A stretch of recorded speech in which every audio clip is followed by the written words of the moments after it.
everyone, I'm Jerri Rosen, founder and CEO of Working Wardrobes, and welcome to our Rebuilding Careers podcast. And my guest, Rick Girard. Rick, thank you so much for being here. Thank you. I'm tickled to be here. Thank you so much. I always have so much fun with you. I know. So Rick, I know you've got this incredible past, and we're only going to talk about the parts that you really want to talk about, but I want to get into how you got to Hawaii. Can you just give us a little background on Rick goes to Hawaii? I always tell everybody I made a wrong turn at Albuquerque. That's like what led me to my career.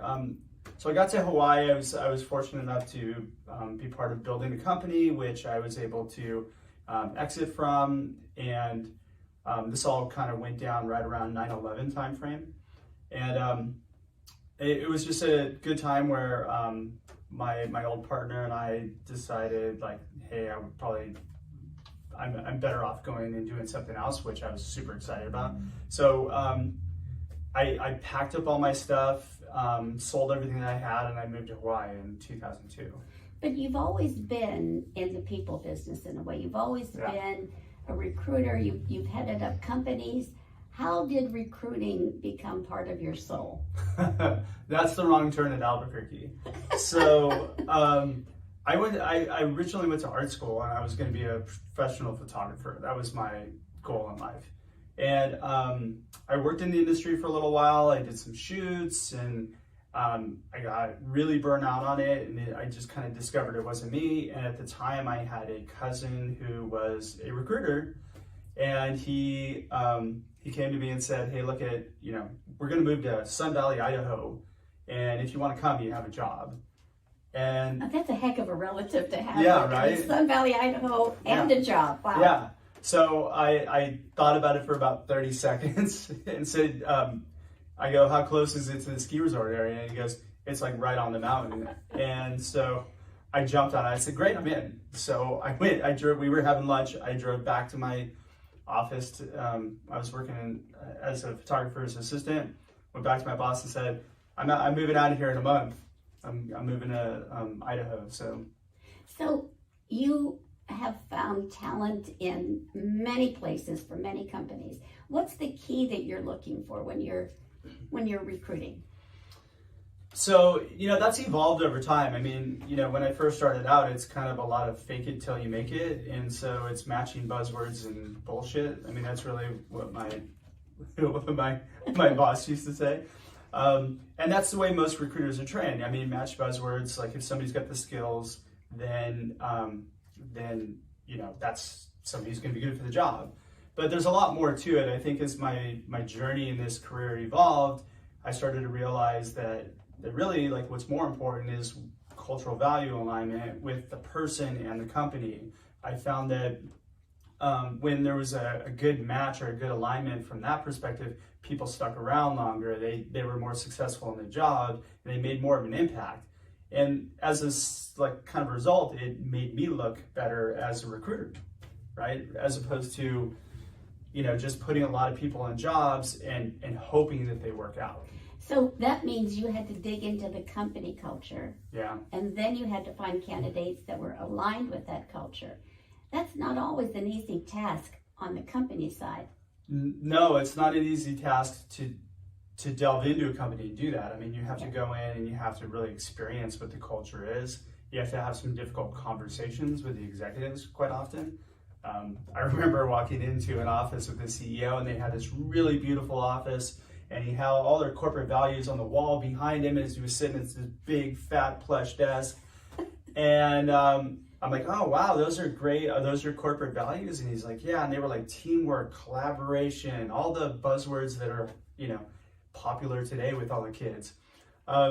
So then he gave me a tour of the office. As we walked through, I noticed people were like getting really busy when they heard him walking through. They start pounding on their keyboards. Wow. Nobody was talking to anybody. Everybody was kind of in their zone. He even kind of yelled at somebody. And when we went back into his office, I go, where did you get those corporate values from? He's like, well, we took a search, like we hired a firm and they came up with them. I'm like, yeah, I go, that's not at all your corporate values. And not walking the talk at all. No, not at all. No, he was a really harsh person. So did you ever fire a client? Just say, I just can't find someone for you? Yeah. you have to, right? I too get enough job up front now to where like I explain how I work and why I work that way. And if it aligns with the company and what they're looking for, then great. We'll work together. But if not, there's no reason to do that. So when we think about this concept, Rick, of rebuilding careers, I mean, you've been doing that obviously your whole life with clients, maybe moving them from one industry to another. But today's world is a really different world. Yeah. We have massive unemployment. We have we have industries that are disappearing. And from a nonprofit point of view, with our mission, it's to help people get back to work, and we're going to have to rebuild people's careers. What do you see on the for-profit side in helping people rebuild their careers today? You know, it was funny. I think I was talking to you earlier about my friend Jerri Rosen just put out a post the other day where he said, you know, the 50% job are the jobs that he's been the most successful at. And meaning where he only had 50% of the skills that the company was looking for, and he had to figure out the other 50%. And he's thrived in those roles. So I think where the opportunity is that as a job seeker, now you're in a position where you have the opportunity to demonstrate to an employer the value you can bring to the table, and be honest about the fact that you don't know the things that they want, but how you're going to figure out to do that, how you're going to solve those problems. Because I think a lot of the entrepreneurs that I talk to, they just want people who are able to solve problems They and do. do it in an effective way. And we do want people that bring passion and energy to the table, don't we? Yeah. But how does the job seeker evidence that today in this virtual world? I mean, when all you have is your face on a screen, how do you actually sell yourself? What are those tips that we could share? So first off, I think that you have to do research. And so I always recommend that if you're in a job search and you're looking for something, try to find something that you're going to thrive in. Find something you're passionate about. And identify maybe 5 to 10 companies. Don't spray and pray your resume all over the internet and hope to get anything, because it just doesn't happen. Nobody's going to take you seriously.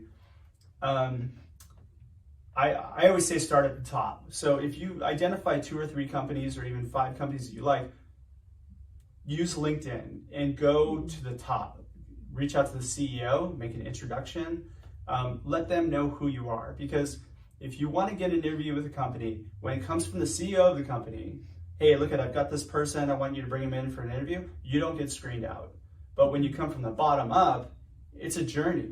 It's a chore to get from recruiting screener through the filters and then all the way up into HR, and then maybe you'll make it to the manager. I mean, it's like it's a battle to go that route.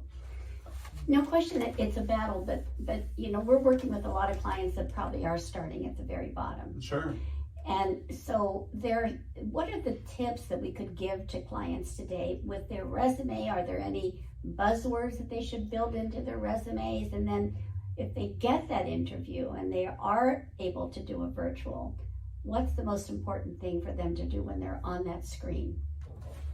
So first off, I'm going to say I hate resumes. I am not a fan of resumes, and I think an assessment of a person is far more valuable than a resume, because the most valuable part of a resume is the white space. It's the things that are not said on a resume. So the challenge is that if you have somebody who's screening the resumes, they just look at the buzzwords, and that's the way I was trained, and I think that's the way a lot of recruiters are trained. So you got to make yourself stand above your competition somehow, either in the email that you send to them. I mean, again, this is why I say, like, go from the top down, make an introduction, and try to get in with the person who's going to be your manager first, and then go through the process that way. You're going to differentiate yourself in that way. And by the way, HR people hate when I tell people this. Oh, I'll bet they do, because you can usually get them out of a job. But, yes. And certainly this issue of networking has got to be super, super important today, more than ever. 100%. I mean, you have to get out there. Well, you have to be involved. You know, if you don't, somebody said your net worth is determined by your network, right? So, I mean, the more people that you know and the more people that you're engaged with and the more you're out there and people see your face, the more that people are going to want to be want to engage with you, want to hire you, want to work with you. So I want to talk a little bit more about that. We're going to take a quick break, and we will be right back with Rick Girard from Higher Power and Rebuilding Careers. Thanks so much. I don't know, where were we on timing? We're good. We're only 10 minutes in. 10 minutes in? Okay. Sweet. All right. I'm gonna close this because just in case. You have your phone on hold, don't you? God, I thought I'd turn it off, but maybe let me just double check it. Thank you. Oh, let me switch that shirt. Yeah. I'm like hidden underneath there. Thanks. I don't. Thankfully, nobody called me. I'm gonna actually move it closer to you. That would have been my faux pas for the day. Sometimes the buzzing. Oh no, I have it completely silent. No, like the background got it. feedback and whatnot. Got it. Do you want me to do some? I got a few candid pictures. Do you want me to do some posed ones too? Yeah, well, we're not the pose kind of people. We're kind of like, we're in the moment, Yeah. right, Rick? Yeah, whatever you want to do. And just give me a high sign and we'll come back from the break. I only do well when I'm on the runway. Nice. Okay. Okay. Love that shirt. Okay. Okay, Rick, welcome back, everyone. And Rick and I are having a chat about a really favorite topic of yours, assessment, not resumes. Give us a little bit more information about how a candidate could complete an assessment, and what is that going to look like when it hits an HR desk?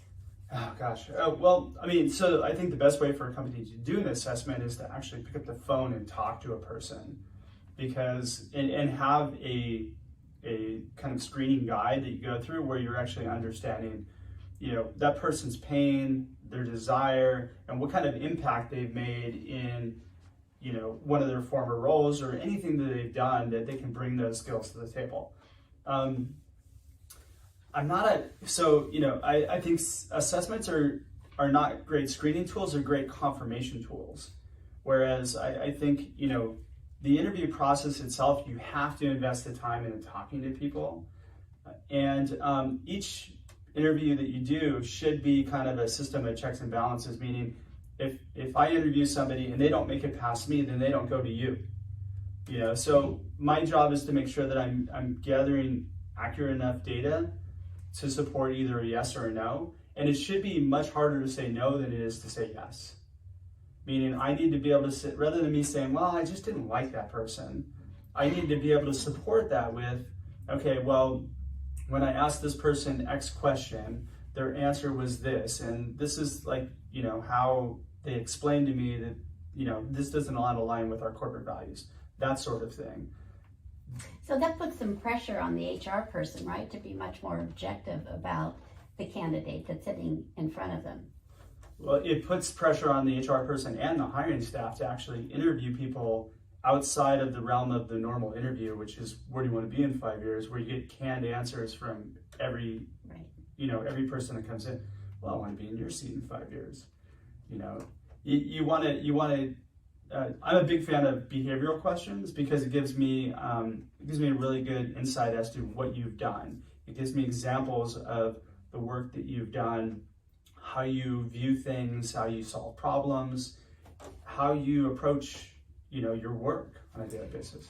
So we do some group interviews when we get started working Wordos, because we want to look at a variety of candidates, and we do ask very significant behavioral questions, like tell us a time when you had to make a decision between two priorities. How did you decide? What was the impact of that decision? And I think that's always revealing to see what people's choices are. Because when it comes down to it, it's making good choices is everything that we ask an employee to do, isn't it? Yeah. What are those other tips that you found in behavioral questions that really were sort of deal breakers? So I think your interview questions need to be tied to your corporate values. And the way that we've broken it up is that, so we would, let's say you're interviewer number one, I'm interviewer number two. Our corporate values, two of the corporate values that we have, I would be testing against. So that would just be, I'd have 3 to 4 questions that are geared in and around those questions. So for example, I have a good friend of mine, Craig Cook, who one of their main values is they want people who have a very positive outlook on life. And so one of the questions that he would ask interviewers or interviewees is, do you consider yourself to be lucky? Oh, interesting question. Yeah, and it gives you a really strong outlook on how this person views their life, like what their attitude is. It's kind of a cleverly designed question in and around what my outlook is on it. And then, whatever the answer is, they ask why, and they try to kind of gather some more details as to, like, That's great. yeah. So you've hired many people in your career, in your own companies. What did you look for in a good hire? So, it's funny, there's kind of a saying with like a lot of recruiting firm owners and recruiters that we are typically we hire worse for us than we do for our clients, and there's a lot of truth to that. But when I kind of started to build everything into my corporate values, I just look into like what our corporate values are. So I look for people who are proactive, and I look for evidence of that in the interaction that we have. So I will always respond back to somebody when they reach out to me or they send me a resume, and I want to see how quickly they respond and how proactive they are. And I tell people up front, hey, I'm hard to get a hold of. So if you need to get a hold of me, the best way to reach me is to call me. Don't text me, don't email me, because if you email me, guess what's going to happen? Delete. You're going to get deprioritized. Like I've got 100 emails in my inbox right now. But you could get 500 phone calls. How do you do that? I'm okay with that. I can balance the phone calls. Wow. Yeah, I'm just weird that way though. My upbringing through recruiting was always, make another phone call. That was my old boss's like favorite thing. It's like, oh, that's great, make another cold call. So does that? What is the stigma that erases in your brain when you can just pick up the phone and make that call? That's sort of a freeing experience, isn't it? That you just keep on dialing. keep it on. Yeah. I guess I've just been conditioned, and it's just like water off a duck's back. And it's like, okay, pick it up and just I usually have a list running of people, and I do this now in small sprints. So what I do is I've built into my day where I have hour and a half blocks of times where all I do is just call. Wow. So, but I treat them like warm calls because everybody should know me. So that's a huge shift though when you're in your brain, and that would be such a great tip to any job seeker today, because there's got to be a lot of no's happening today, right? There are tons of people applying for every job. Yeah. How do we get the job seeker who's attempting to rebuild his or her career to have that mindset that no is just a temporary way to yes, or there's going to be a yes down the road? How do you keep them positive? Gosh, I've been playing around. There's a great trainer. There's a guy named Chris Voss, and he was a hostage negotiator for the FBI. And so if you think about it, what he sells as a hostage negotiator is he sells prison sentences, essentially. So his job is to get somebody to not kill people, but to like take a prison sentence instead, which is an extremely hard sales job, right? Not the best option in the world, but better than the other option. Yes. Exactly. But so what he does, and I've been kind of studying this stuff and using it a little bit for years, is that he hunts for the no. So he words the questions to get a no.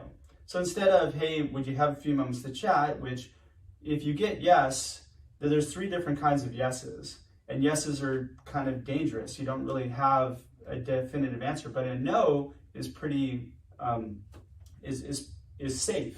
So if I say no to you, it's safe for me. So what he does is he flips the questions around, like instead of, hey, would you have a few minutes to chat today? And it's like, yeah, maybe, right? Then you go, hey, would it be a ridiculous idea for you and I had a conversation later on today? Well, no, it's not a ridiculous idea, right? So it's a great spin on that question, Rick. Yeah, so you're hunting for no's, and if you spin those questions around, then it becomes much easier, and you're putting people in a different frame of mind, like you're kind of dealing more in the primal brain than you are in that emotional brain that kind of. So I love where you're going with that, and I know that you're going to be one of our facilitators in our Rebuilding Careers virtual workshops for clients. Yeah. What's your topic going to be, and can you weave in some of those great tips for our clients? Oh yeah, I've actually already done one, and that was super fun. I mean, so basically what I was teaching was like the power of using LinkedIn, targeting, just 5 companies, and then reaching out to the decision maker, and then kind of working your way down. And then of course, doing it in such a way where that person's going to want to meet with you or have coffee or do something, not doing it in a way where, hey, I'm looking for a job, can I get something from you? But, ultimately, if you can solve a problem for somebody or provide value to them first, then what ends up happening is that person is going to want to engage with you. So you can't go, I need a job, please talk to me. You have to kind of be able to give something, give something of value, or even ask for just a quick meeting so that you can get to know a little bit about that person.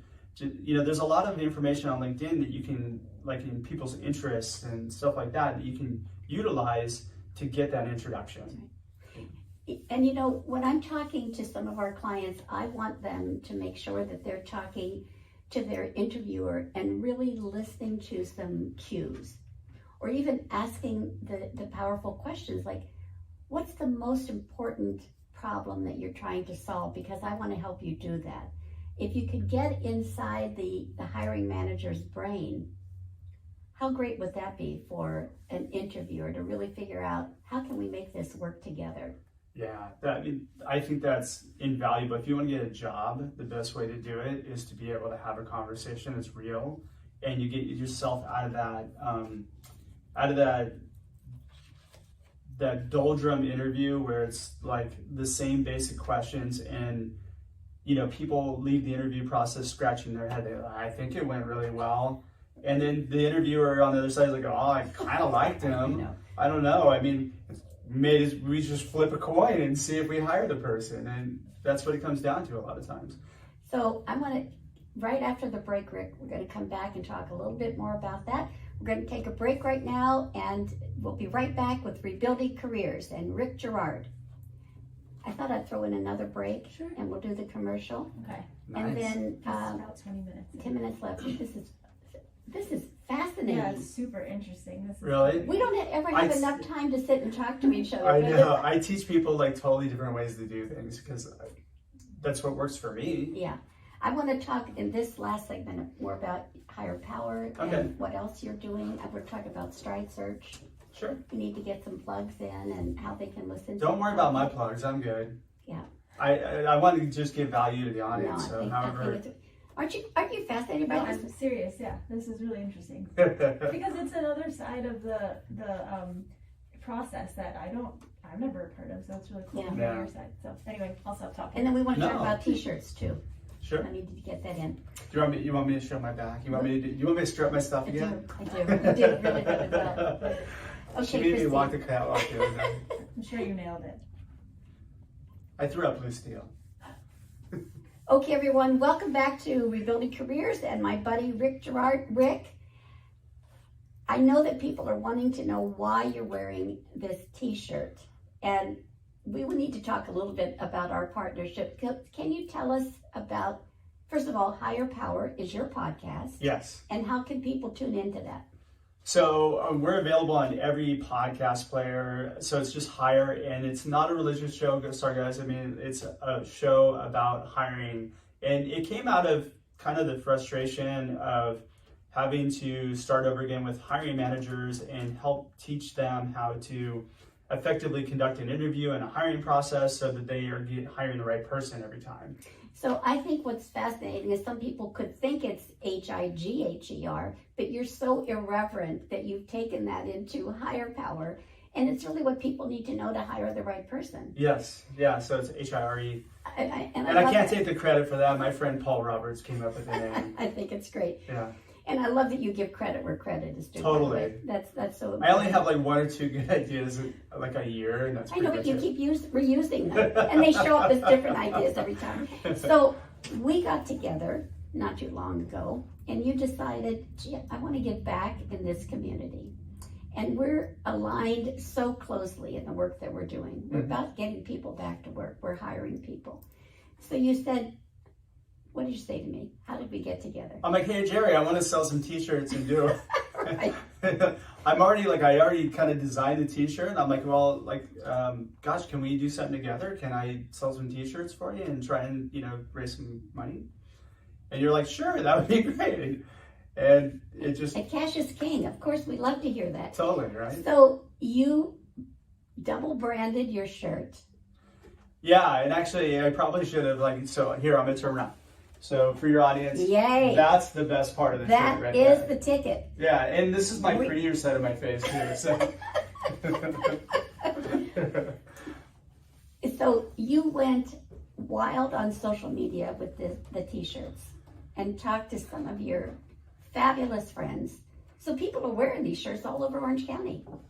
They will be. I think actually the campaign ended yesterday, and we didn't sell as many shirts. I'm sorry, we didn't sell 1,000. I was going for 1 million. We came up really short of I know, 1 million. but we decided we'd do it again. Yeah. Right? Absolutely. And we're going to do something really unique. We have to tell people that this is the softest t-shirt known to mankind. It feels like Charmin, like you're wearing Charmin toilet paper. Triple ply. So I think we'll launch this again, maybe in 2021. And we'll never part friends. We're always going to be friends. But we're going to have some kind of great t-shirt that people can buy. Because this is really the most important thing we can do today is help people get back to work. 100%. We've got to help rebuild the careers of people in our community and across the country. So what do you think, honestly, Rick, would be your final message, both to the HR community and to the job seeker out there? What does Rick say? What are Rick's tips to both of those audiences? So I think to both audiences, I think the most important thing is that, if you're a job seeker, find the place you're going to thrive. Don't just look for a job. I know it's really hard, especially if you're out of work right now, you start stressing. And I've been there. I think a lot of us have been there where you're like, oh God, what am I going to do next? I need to pay the rent. Unfortunately, you can't really show that desperation or that weakness in an interview because you're just going to get passed over. But if you just kind of utilize this time as the gift that it is and do research and take the time to understand the business that you're trying to get into, then you can connect the dots for that person that you're talking to as to where you're going to provide value. And that's how you're going to get hired. Yeah, I totally believe that. And honestly, we don't even want to talk to candidates that haven't gone to our website and really found out about Working More Dopes. I don't want another candidate to say, well, Jerri, how did you start this organization? It's all on the website. And until I write my book. You're writing a book. I'm writing a book. Mine's almost done. Okay, I wish I could say that. Maybe you'll give me the encouragement. My manuscript's done. We're actually just working on the cover right now. And then I was so thankful, Gina Wickman from Traction is writing the foreword for my book. Fantastic. Yeah. Okay, now I'm encouraged. So you have your own company, Rick. Yes. Let's put a plug in. So yeah, my company's Stride Search. We do primarily executive search for, we work with a lot of tech companies and companies that are tech related. We're primarily engineering, sales, marketing, and IT for tech companies. So great space to be in. Yeah. Your careers are safe, the industries are safe and growing, and we need more and more of that today. Yeah, and actually if you're retraining right now, that's a good place to position yourself. I mean, there's a huge shortage in tech. Yeah. Especially like if you, I just got involved with another company. It's a cybersecurity company because I've been like super interested in that. And I had a really good friend who started up a cybersecurity company, and they've been hiring. They're going nuts right now, and their business is just booming. So if you can get retrained in cybersecurity, that's a great place to be, for sure. So there are those industries that are growing and building. And I think this is really the message around rebuilding careers, is to find those industries where there's growth even today, because it's there. Yeah. Is there a tip that you want to leave for our clients that are looking to really do this work of rebuilding their careers? Yeah, absolutely. I think first and foremost, ask yourself where you want to be, and like understand who you are and what you enjoy doing, because there's work out there that you're going to enjoy doing. Don't just get yourself stuck in a job. You know, think of it as, I'm going to go find myself a career, and you can do it. Everybody can do it. It's just a matter of just understanding what you love to do, get whatever training you need to get yourself there, and then start at the bottom and work yourself up. Rick, you are fabulous. I love being a partner with you. Thank you so much for the t-shirts and for the generous contributions. So everyone, this is Jerri Rosen with Working Wardrobes. Our Rebuilding Careers podcast is wrapping for today. We'll be back with more information on another podcast. Stay tuned. Thanks, everyone.